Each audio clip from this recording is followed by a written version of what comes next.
Olá, bom dia a todas e a todos. Estamos aqui em mais uma live PPS, né, do Planejamento Patrimonial Sucessório, comigo, com a professora Simone Tassinari, professora Ana Carolina Brochado Teixeira.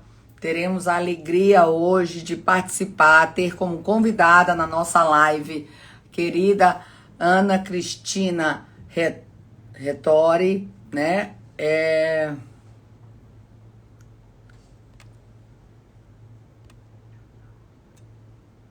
Hoje, estamos vendo aqui o sinal, solicitação, solicitando. Oi, Carol. Tudo Deixa eu bem? aqui receber. Acho que eu já recebi a Simone. Aí, Ei, meninas, tudo Ana Cristina bem? entrou aí, Já? já. Não, mas ela. Deixa eu ir lá chamar ela, que às vezes ela não. Ah, chamou aqui, já solicitou. Ai, ai, Ah, Simone ai. testando, Vamos lá. testando filtro hoje, ó. É, dando Eu sou um Daniel. perigo, eu não posso testar, eu não posso fazer isso não, porque depois não dá bom, não. Depois não gosta do normal, Carol. Aí, entrou. Não. Ana Ó, Cristina. aê! Aí, tudo bom? Olá, vocês me ouvem bem? Bem-vinda, Ana. Ouve, tudo Obrigada, bem. você conhece essa voz? Gente, Ai, gente. bom dia, é uma Como alegria vão muito todas? Tudo bem? Bom grande, dia.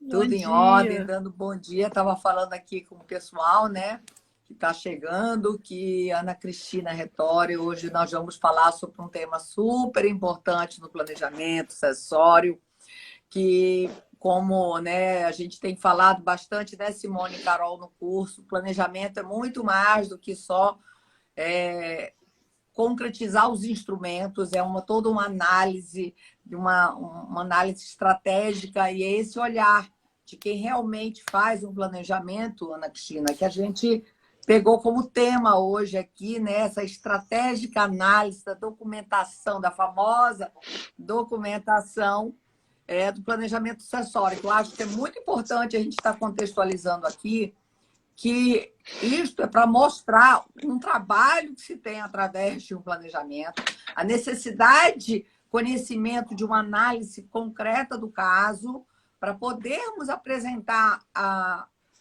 melhor estratégia também de instrumentos para aquela família, para aquela situação, para aquele.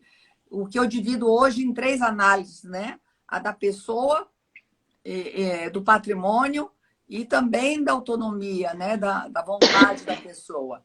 E dentro desses setores, Exato. e isso mostrar essa análise, gente, é essencial. Não existe planejamento sem essa análise da documentação. E aí também a gente pode depois desenvolver, né? Quanto é grande esse trabalho e como é que a gente faz para não ser de graça, né, Simone? Já para não ter problema, né, Carol, também que a gente aprende, mas estamos aqui, né? É com a experiência, com anos de trabalho que a gente tem. Então, seja bem-vinda. Um beijo às meninas. Seja bem-vinda, Ana. Obrigada. Eu fiquei honrada com esse convite, conversar com três ídolas minhas. Ah, Eu trabalho com a Carol diariamente e agora a gente está tendo um planejamento sucessório junto, né, Dani? é. Então, a gente está se conhecendo assim profissionalmente, porque como professora eu já te conhecia bastante. E Simone, eu adoro suas aulas. Eu participei do curso de planejamento sucessório, porque Carol me convidou.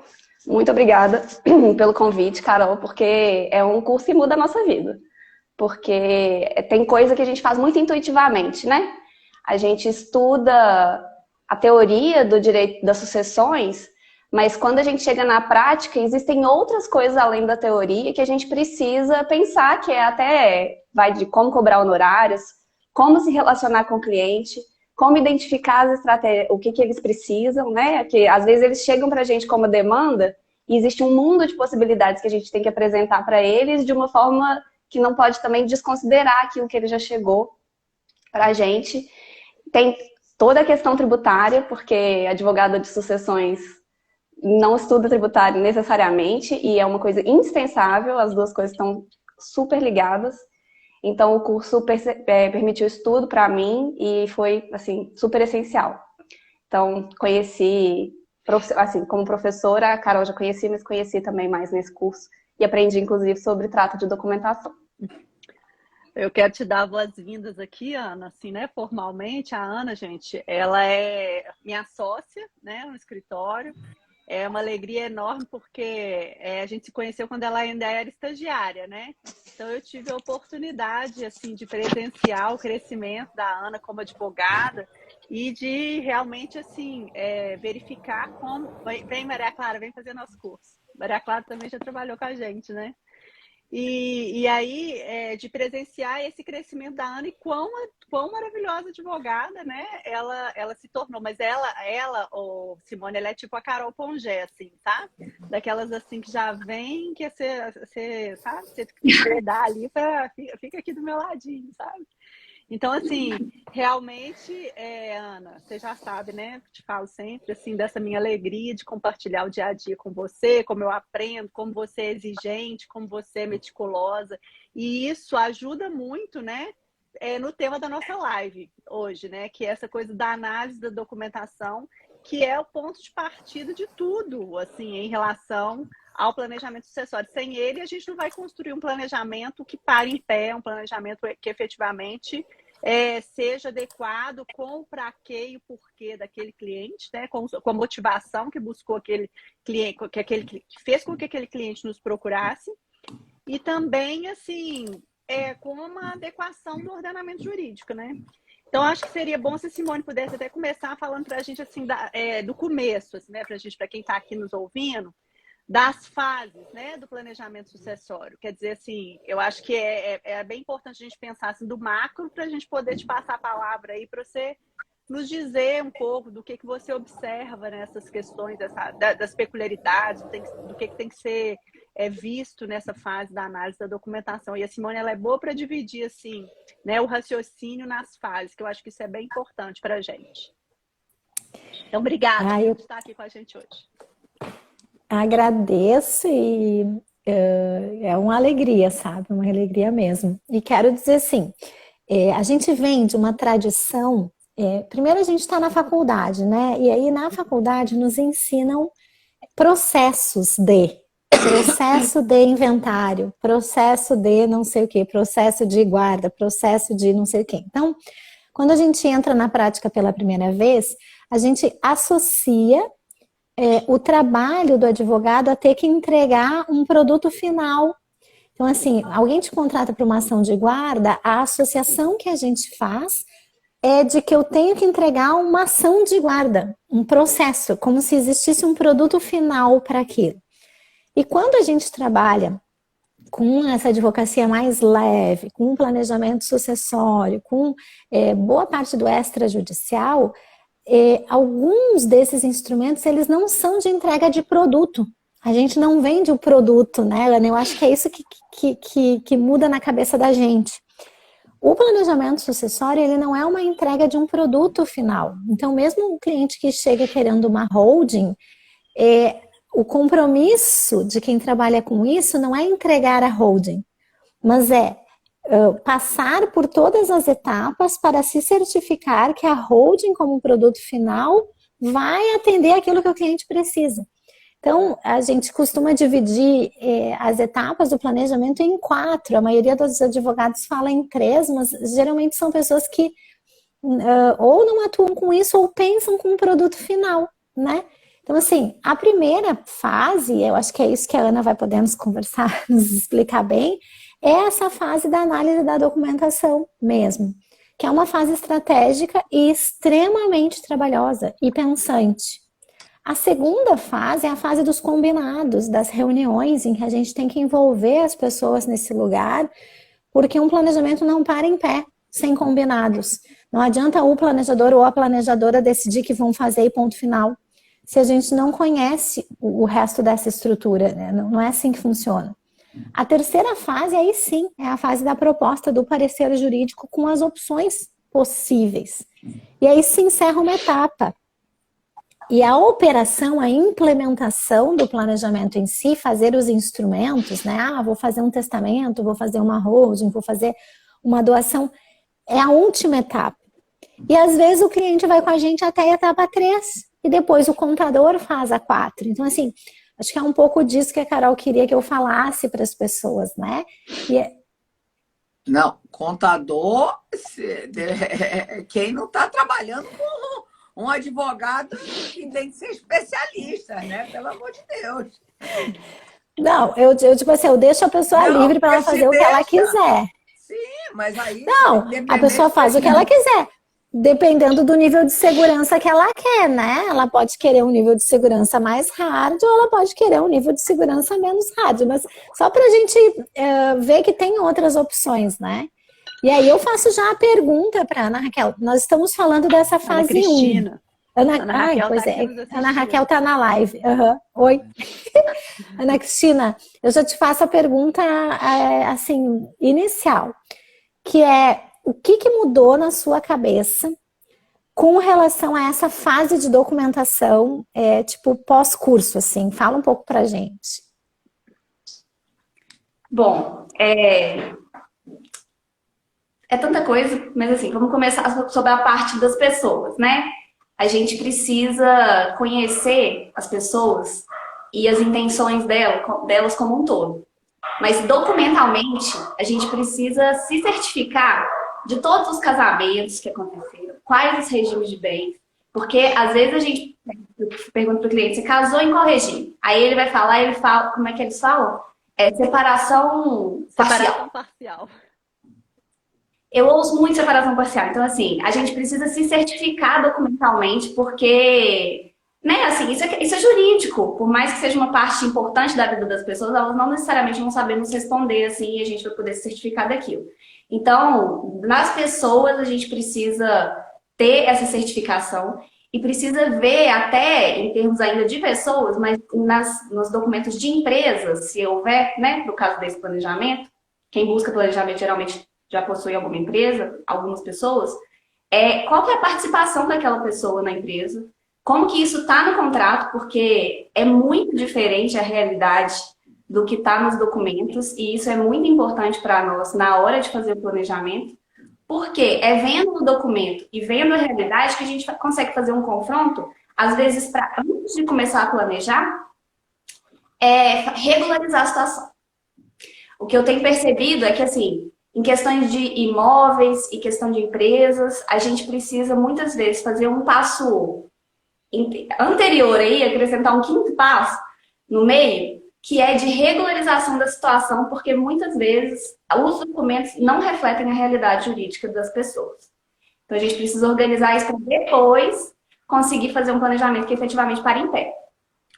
Então, na análise das pessoas, aí a gente pede os imóveis, porque às vezes eles nos dizem que os imóveis estão desimpedidos, não estão. Então a gente precisa checar isso direto no documento atualizado, as empresas para ver como é que de fato está a Constituição, doação, mútuo, que também é uma confusão que a pessoa doa, mas faz como contrato de mútuo, não recolhe imposto, e aí lá no futuro isso vai dar um problema danado, então a gente precisa regularizar isso também. E tudo isso, assim, eu fui abrindo a cabeça, tanto pelo curso, quanto na prática, fazendo os planejamentos sucessórios. Mas aí o que eu percebi é que o curso me ajudou, assim, a dividir em fases, me ajudou a tornar estratégica essa análise na prática, sabe? Porque é uma confusão. Então, a gente precisa saber se organizar.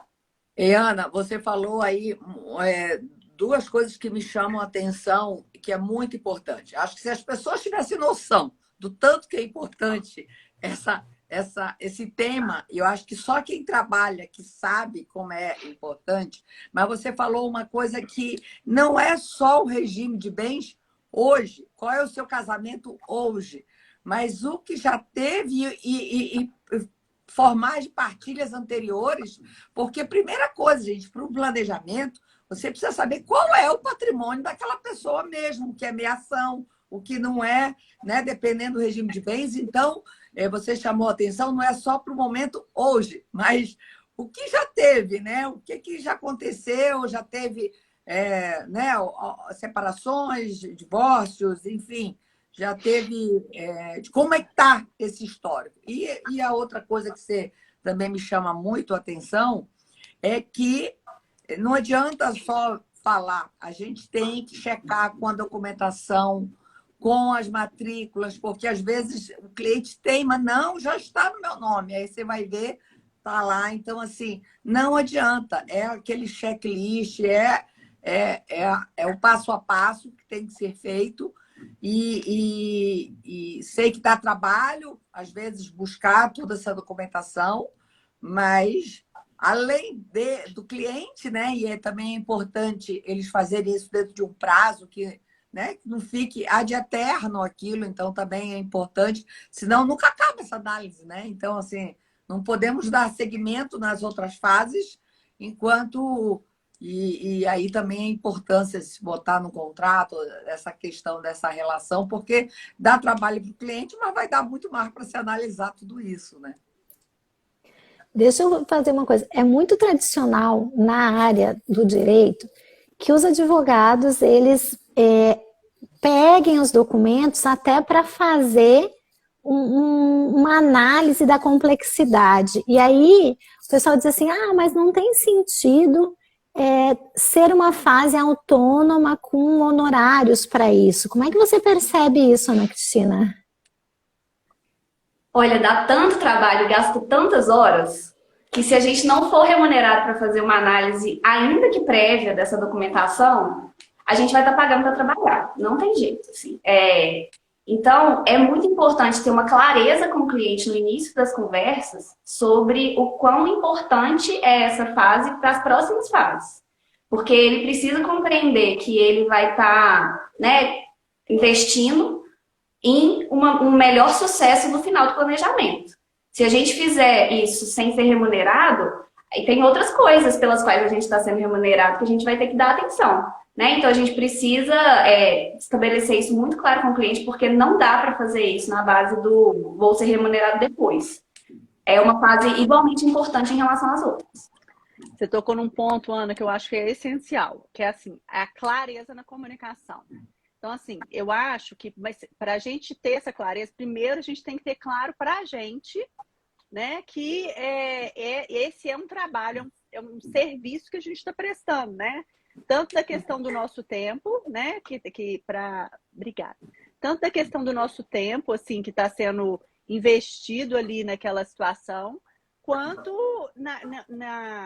no direcionamento desse tempo para a construção do planejamento sucessório. Para fazer uma homenagem à Dani aqui, a arquitetura do planejamento sucessório, né? Então, eu acho que assim, isso a gente tem que entender primeiro, eu acho que isso é uma prestação de serviço, porque eu acho que quando a gente tiver isso bem entendido para a gente vai ter muito mais facilidade de explicar isso para o cliente. Inclusive, falar assim, então a gente vai, né, por exemplo, alguém que chega, eu quero organizar meu patrimônio, mas geralmente já chega com uma ideia pré-concebida. Eu quero uma holding, eu quero um testamento, eu quero não sei o quê. Então, até para a gente sistematizar esse raciocínio, vai falar assim, olha, então eu preciso de entender melhor o todo. E aí falar que a gente trabalha em fases, né? Porque às vezes, assim, tudo bem, se eu quero um testamento da parte disponível, se já chega com isso e você consegue resolver que é aquilo, talvez você não precise de sistematizar de uma forma desse jeito, assim, que nós estamos falando, né? Ou às vezes, a depender, eu quero um testamento dividido em legados e etc., você vai precisar de entender se essa vontade dele cabe na parte disponível. E para isso, você não consegue fugir dessa fase de análise da documentação. Então, eu acho que, assim, é muito importante isso que você falou no sentido da clareza da comunicação. Eu acho que se a gente deixa muito estabelecido e muito claro, inicialmente, o que é o trabalho, em que consiste esse trabalho e como que esse trabalho vai ser construído ou arquitetado, né, para de novo fazer aqui uma menção ao projeto da arquitetura, eu acho que as coisas fluem com muito mais tranquilidade, tanto para a gente quanto para o cliente, né? É claro que isso, você vai falar assim, então as fases são essas, essa fase eu trabalho dessa forma, essa fase dessa forma, essa fase dessa forma. E aí, na hora de precificar, você entra numa outra negociação. Vai ter teto, não vai ter teto, vai ter piso, aí é outra coisa. Mas eu acho que, assim, educar o cliente que esse é um tipo de trabalho, eu acho que isso é muito importante, né? Assim, eu acho que é fundamental, né? Até para a gente poder também valorizar o nosso trabalho, gente, porque isso é tempo, isso é estudo, isso é expertise. Quer dizer, você chega aqui hoje, né? Você consegue fazer uma planilha maravilhosa de análise da documentação, porque olha o tanto de tempo que você acumulou, de estudo que você acumulou para chegar aqui hoje e conseguir fazer isso de uma forma tão bacana, tão sistematizada. E ali a gente vai bater o olho na planilha de documentos, você vai falar ainda.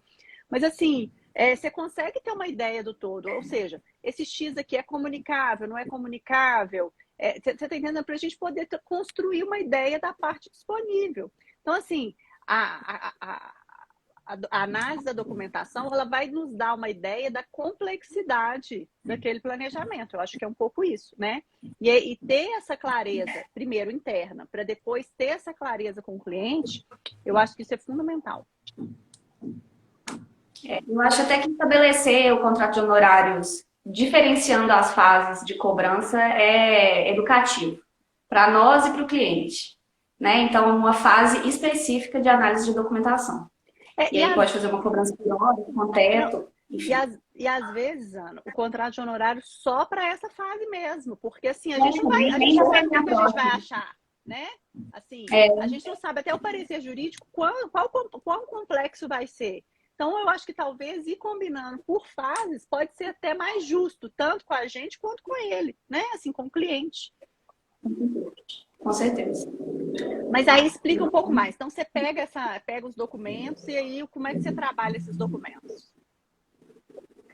Bom, eu sou fã de Excel. Não sou boa em Excel. Não preciso ser bom em Excel, só preciso saber abrir o Excel para resolver isso. E aí eu coloco, eu divido as coisas, porque como a Carol falou, eu sou bastante metódica. Então eu vou dividindo as... também? Não sou taurina. Mas deve ter um ascendente, né? Deve ter um ascendente virginiano. Não, meu é um ascendente em Libra. Enfim, mas quase uma planilha quase virginiana, porque eu vou colocando as pessoas, né? Que cada pessoa me deu seus bens, sua declaração de imposto de renda, e aí vou especificando os bens de cada um. Do lado, vou colocando as datas de aquisição, quem mais está envolvido com aquele bem é uma outra coluna. Faço uma coluna só para observações. Eu tenho até 2 colunas de observações, porque geralmente vai aparecendo coisa em reunião com o cliente, e aí eu deixo 2 espaços para não ficar comprido. Isso tudo para eu poder ter liberdade na minha própria planilha e não ficar amassada nela, sabe? E aí vou anotando, né, o que eu já vou observando e depois o que eu vou adquirir de informação ali na conversa com o cliente que eu vou ter depois de elaborar a planilha para completá-la. E por fim, assim, eu coloco o que eu tenho de documento em relação àquele bem. Porque tem muitas vezes que os clientes, a gente já dá uma lista para eles inicial, assim, para ter base para trabalhar, e declaração de imposto de renda. Aí vem tudo, vem um tanto de documento, você vê que o imposto de renda tem mais coisa ou menos coisa do que eles nos mandaram de documentação específica de cada bem. E é nesse confronto, por isso que a tabela é boa, porque se você vai vendo coisa a coisa, você não percebe que está faltando.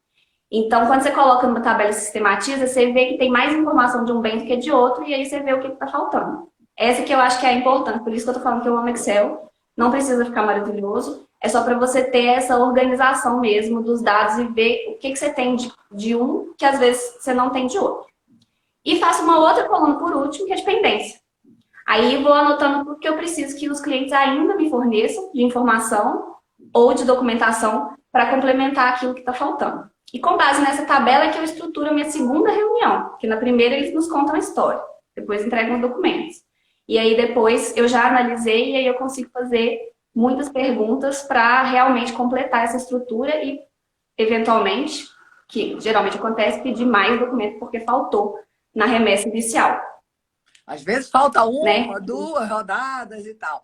Mas, Ana, é interessante uma coisa que você falou, que isso ocorre muito na prática, né?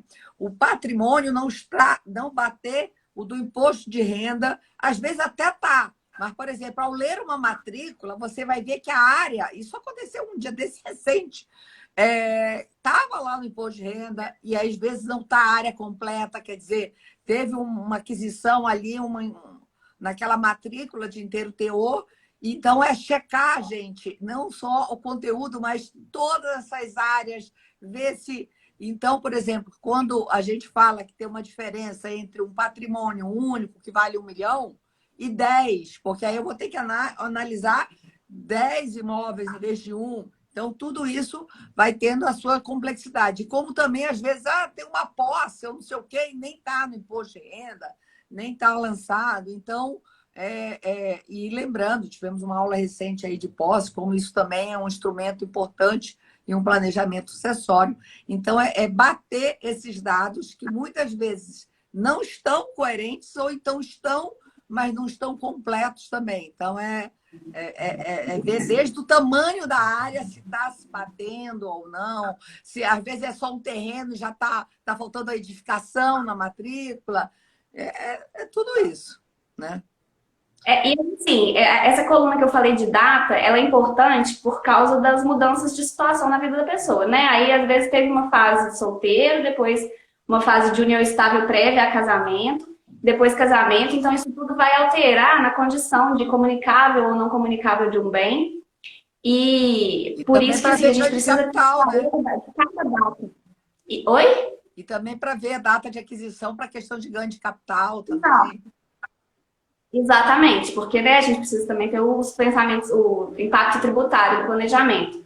Ter essas datas assim já fáceis de você verificar tudo numa tabela facilita na hora de você pensar e de você até surgir com dúvidas sobre o que é a realidade daquele patrimônio. Então, porque, né, também, às vezes os clientes falam assim, minha união estável começou em tal data, mas aí você vai conversando mais com a família e vai vendo que isso é totalmente controverso. Então, você precisa mostrar para ele que isso, para a gente conseguir dar a segurança jurídica para ele, às vezes a gente precisa pensar no pior cenário. Né? Qual que é o mais antigo que dá? E a gente tem que pensar sempre no cenário de briga, assim, no sentido que aquilo pode ser questionado, porque quando está no acordo, tudo bem, mas está no acordo hoje. Eu não sei se daqui a 5 anos, né? Aquela minha filha que estava tudo ok, casada com uma pessoa que estava tudo ok, separou e casou com outro que vem instigar. Então, por exemplo, muitas vezes os clientes falam, não, mas doutor, eu confio no meu filho ou na minha filha, isso e aquilo. Não, mas eu me dou muito bem. Mas hoje, a gente não sabe daqui a 5 anos, né? Então, não sabe as voltas que a vida dá. Então... E o amor E aí até bom nessa hora ter a figura do advogado, né? Porque aí a gente fala assim, olha, eu sei que você não tá brigado com ele, mas a minha função é pensar nessa possibilidade. Aí ele se permite pensar se isso acontecer, porque a culpa é sua. Na verdade, eu sei que tá pensando, não é ele, que eles vão brigar. E aí a gente consegue, né, ter essa conversa para explicar para eles que existem cenários que às vezes a gente não acha que vai acontecer, mas que podem acontecer. E a gente tá ali exatamente para se preparar para isso. E aí, assim, além disso, eu vou fazendo a análise de cada pessoa. Porque, né, para o planejamento, a gente precisa pensar as relações entre as pessoas. Então, por isso, a gente não pede o imposto de renda só do planejador. A gente pede também daquelas outras pessoas envolvidas e faz a análise do patrimônio delas também, para ver o que bate, às vezes, de doação que não fez e o declarar que recebeu. Às vezes, assim, não está certinho, a gente precisa regularizar. Se teve, de fato, ou se eles colocaram como se fosse um empréstimo, que acontece muito frequentemente. Então, precisa ser, né, uma análise global e aí essa tabela também ajuda, porque aí a gente vê se as coisas são coerentes entre as declarações do passado ou se, né, vai evidenciar que tem uma necessidade de regularização prévia. E, gente, tudo isso antes. Isso é o passo para vocês verem como dá. É complexo. Planejamento é uma coisa que tem que ter uma responsabilidade muito grande. Tá? Você tem que trabalhar, sim, com especialistas. Você tem, sim, que se capacitar. Porque, olha a complexidade que é para análise, não só patrimonial, mas das pessoas envolvidas naquela família, quer dizer, não só do planejador, dos seus descendentes. Então, é vendido isso, né, como um planejamento sinônimo de holding, um planejamento como se fosse assim, vou fazer no meu fim de semana, né? Você pode até ter algum norte, mas na concretização, na hora do levantamento de tudo isso, a gente encontra, né, se depara frente a várias situações que surpresas ou que não é bem exatamente como o cliente também falou, e aí tem que estar essa verificação, né? E aí eu estava pensando... Ah, tá, desculpa. Não, pode falar. Depois eu te pergunto. Não, uma pergunta. Eu me lembrei de um outro ponto, que é uma outra informação que o imposto de renda nos dá, que são valores. Por mais que a gente saiba que, às vezes, né, o valor que está ali no imposto de renda é contábil, para a gente saber de doações realizadas num passado distante, a gente precisa ver a regularidade delas para saber se aquilo ultrapassou a metade do patrimônio, o quantum do patrimônio que a pessoa podia dispor naquele momento que ela doou. Então, como o imposto de renda, ele retrata uma realidade do passado e, assim, acaba sendo, às vezes, a melhor forma quando se passaram muitos anos, porque a gente não tem registro de valores assim, né, da realidade, aí a gente pode certificar que lá aconteceu uma doação que estava dentro da parte que a pessoa podia, de fato, doar. Então, não só fazer uma análise dos dados de patrimônio, mas checar também os valores e o total do patrimônio da pessoa para ver se aquilo, tudo que foi feito no passado para em pé. Isso é importante também. Carol? Ô, Ana, e aí, assim, te pergunto, assim, por exemplo, nessa fase, você vai identificar, vai fazer uma leitura do patrimônio da situação pessoal, né, dos indivíduos. Aí eu lembrei, né, do Dia dos Namorados, que passou aqui agora, e a gente, às vezes, eu te pergunto, se é nessa fase que você vai identificar, por exemplo, esse aqui é solteiro, vive em união estável, namora, e a gente vai ter que investigar, namora mesmo? Será que é namoro? Será que é união estável? Será que convém regularizar, que convém trazer para clareza, né, assim, e para formalização, relações, né, que estão ali sendo tratadas, né, assim, de uma forma que às vezes, não, é um namoro, mas na verdade é união estável, né? Então a gente tem que fazer esse papel também, que é um papel às vezes até demonizado, mas que precisa de existir exatamente para que, no final, toda essa construção que está sendo feita, ela, de fato, sirva aos propósitos dela, né? Ou seja, que o para quê do planejador vá adiante, porque senão depois você faz um planejamento de uma forma que pode ruir lá em função de uma relação mal tratada aqui no começo. A minha pergunta para você, Ana, entende que o momento de trazer luz para essas questões é nessa fase da análise da documentação? Por exemplo, será que um herdeiro, vão fazer vamos supor que seja uma holding, que cada um vai entrar com cotas X da holding. Então, em tese, entrar com essas cotas pode ser uma aquisição em tese onerosa, que pode se comunicar no regime de comunhão parcial de bens de um dos herdeiros e que, na verdade, o objetivo do planejador é que o patrimônio da família fique na família sanguínea, por exemplo, né? Dando um exemplo aí. Então, às vezes, vai ser necessário fazer uma mudança de regime de bens, né? Chamar as pessoas, conversar, explicar e etc. Então, a minha pergunta para você é nesse momento que a gente tem que fazer isso ou é num outro momento do planejamento? O que você avalia aí?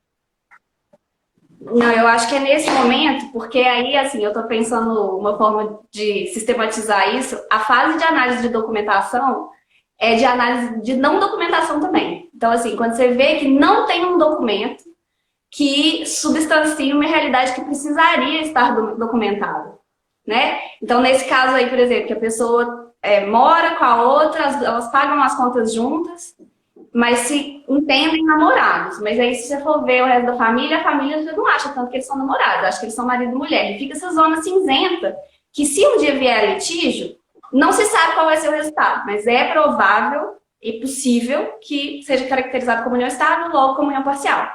Então, eu acho que identificar isso é muito importante para ver o que falta no documento. Eu estava falando que às vezes a gente percebe que tem que regularizar área de terreno, imóvel, mas tem que regularizar a situação fática das pessoas também, porque isso é essencial para o planejamento. E aí, pensando aqui, assim, se porventura tiver alguma resistência falando assim, não quero fazer isso de jeito nenhum, não sei nem se eu estou pensando bobagem, aí seria fazer uma doação com cláusula de incomunicabilidade, no caso da holding, por exemplo, mas é sempre mais fácil, resolve todos os problemas, ao invés de ser pontual, se você explicar para a pessoa que vai ser melhor para a família como um todo, que ela estabeleça um regime de bens separatista. Ana, isso que você falou, assim, realmente é essencial, porque essa análise, se a gente está querendo dar uma segurança jurídica, quando a gente fala, a gente precisa saber o que é o patrimônio, o que é a ameação, e lembrando, a questão da união estável, né, Carol? Por exemplo, a gente lembra de uma análise recente, talvez 5 anos atrás, o contrato de namoro não tinha a importância que ele tem hoje. Até porque ele nasceu muito, quase como para descaracterizar uma união estável. E hoje ele tem um papel autônomo, totalmente diferente. Então é muito melhor e importante a gente encarar, né, Ana, as relações realmente o que são. E isso que você falou, o não documentar, né, também, o que precisa ser feito para regularizar alguns atos ali que já ocorreram e que precisam ser dali para frente. Então, dentro dessa análise, principalmente, né, quando a gente também fala, Carol, na contratualização do direito de família e do direito das sucessões, né, o Dimitri defende muito essa questão que é para dar um pouco de segurança na própria união estável, que está... Por quê, gente? A união estável, apesar da informalidade da relação, ela tem efeitos jurídicos, ela tem efeitos patrimoniais. Eu preciso saber, e se você não faz um pacto de um regime com antecedência, ou que se faça mesmo depois, mas regulariza dali para frente, né? Adquire uma segurança. E quantos nós, advogados também, né? A gente é casa de ferreiro, espeto de pau, quantas relações, às vezes, a gente fala, e um dia desse, uma consulta, numa parceria, a pessoa está numa relação bem precisando. Então, isso é muito importante ter esse olhar externo, né?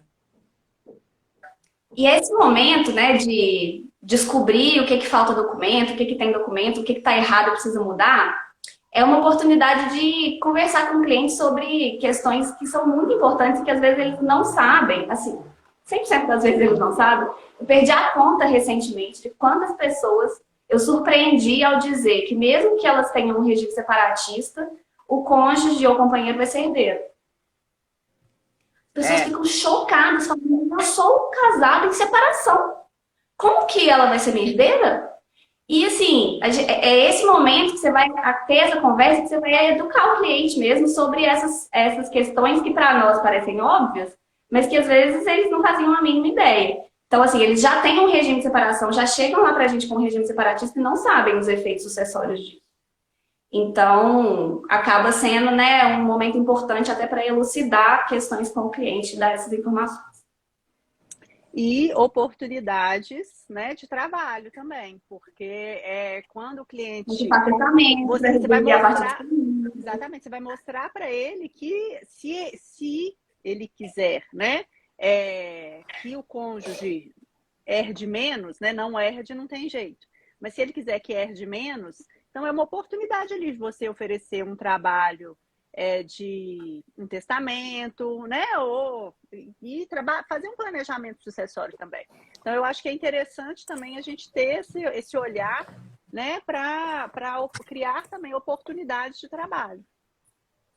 Estou vendo aqui a Ana Fortunato. Ana Raquel. Eles ficam com raiva da gente. Teve uma cliente que eu tive que, assim, dar um tempo para ela na reunião. Eu falei, você ainda está chocada com essa informação, né? Eu estou absorvendo. Aí ela ficou um pouco assim, alheia à nossa conversa. Eu esperei, dei uma calma para ela, fiz outra coisa, anotei, para ela absorver aquela informação nova. É isso. Mas é um absurdo mesmo, né? Assim, se você for pensar, as pessoas se casam sem ter uma noção completa das repercussões das escolhas dela, né, gente? Eu acho que, assim, esse é um ponto, assim, pra gente pensar. Não tem clareza. E o mais assustador são as pessoas que casaram antes e foram surpreendidas com uma troca de regime jurídico no meio do relacionamento. Então, pessoas que têm separação de bens de antes do Código Civil. E aí tinha um regime jurídico de direito sucessório. E aí veio a lei e atropelou por força de ordem pública e tudo certo, né? Gente, tem muita coisa para pensar, muita coisa. Muito feliz Olha, aqui. a Ô, Ana Gustavo, Raquel querido. falou aqui né, de uma campanha Planejamento Responsável. Carol, e aí até já fazendo um link com o que você falou, olha lá, alguém fez um pacto. Se a pessoa casou com esse regime de separação total de bens, foi feito um pacto, ok? Você teve que ter ali uma orientação mínima que não fala, não explica a irresponsabilidade do efeito no caso de morte. Lógico, Simone, falando dos pós a lei, né? Pós 2002. Então, quer dizer, se você nada faz, tudo comunica, regime comunhão parcial, regime legal, tudo bem. Mas para qualquer pacto, outro regime, você precisa fazer o pacto, né? Então, a omissão de muitos colegas nossos que não explicam para o seu cliente, faz o pacto, ou próprio, quando se faz no cartório e tudo, sem uma mínima de uma explicação. E por isso que a importância da consulta com o especialista, antes de casar, se informar, saber os efeitos, porque você está tendo uma escolha, né? Ou não escolha, Carol, porque as pessoas não são obrigadas a saberem isso. Mas elas têm que estar, pelo menos, dispostas a quererem se informar, né? Se informar e saber, e não é só o padrão, é dentro do seu caso, porque sempre tem uma peculiaridade. Eu lembro de uma vez de uma consulta, a pessoa ia casar com uma pessoa que tinha um patrimônio muito grande, mas já era todo em empresa, e ela tinha um patrimônio mínimo, mas o que ela tinha, ela não queria comunicar de jeito nenhum, né? E ela tem 2 filhos, e o que ela tinha, ela queria deixar para os filhos dela. E como e aí você orienta e casa no outro regime. Então, assim, aí depois volta, mas a orientação foi aqui, mas ficou assim, assado, e na verdade não tem, né? Hoje nós não temos um regime que não tenha uma comunicabilidade em maior ou menor grau com efeito pós-mortem, né? Lembrando sempre que é para separação. A Simone caiu, será? Ou ela, acho que não. Não, não caí, não. Tô aqui, é a rede. Mas essa complexidade, isso que você falou, de visualizar essa tabela dentro de um panorama geral é muito importante e se debruçar, né? Porque ler todos esses documentos, verificar, isso são horas que às vezes, como você falou. Sim, né? E fazer uma leitura sistemática desses documentos sem anotar especificadamente sobre eles é perder tempo, assim. Já experimentei essa estratégia e você não consegue, né, ter memória do que você leu, e aí você começa a confundir os documentos entre si. Então, estabelecer isso anotado de uma forma específica evita que você tenha que ficar olhando os documentos repetidamente toda hora quando você precisar consultar eles. Então, eu anoto o número de matrícula, eu anoto os dados assim, os principais dados que você precisa de cada documento, para eu não ter que ficar abrindo o documento toda vez que eu vou mexer com ele. Só no último caso. Já tentei da outra forma e não dá certo. E já tentei também fazer sem ser num modelo de tabela, que é ir anotando coisas importantes do documento em Word, mas aí eu perco a vantagem de ver o que eu tenho sobre um documento que eu não tenho sobre outro, e às vezes eu esqueci de pensar naquilo. Então, às vezes, essa comparação entre os documentos me dá mais ideias do que eu deveria estar procurando ali. Então, por isso que eu acho essa a melhor estratégia. Isso é super importante. A Ana Furtado está falando aqui, Fortunato, Ana Raquel, também nossa aluna lá do curso, né, de PPS, ela está falando que outro ponto também que o cliente quase mata a gente é dizer que pelas características que ele vive em uma união estável e que não dá para retroagir o regime de bens. É traumático. Eu tenho ódio de não poder retroagir o regime de bens também. Tenho ódio. Que eu acho um absurdo. A gente está falando de direito disponível, de direito patrimonial, então por que não pode retroagir? Entendeu? Também não entendo. Você demonstrando que não teve prejuízo para terceiro, ou então, no mínimo, retroagindo interpartes, e aí só para terceiro que não vale, eu acho que não tem como, não tem argumento.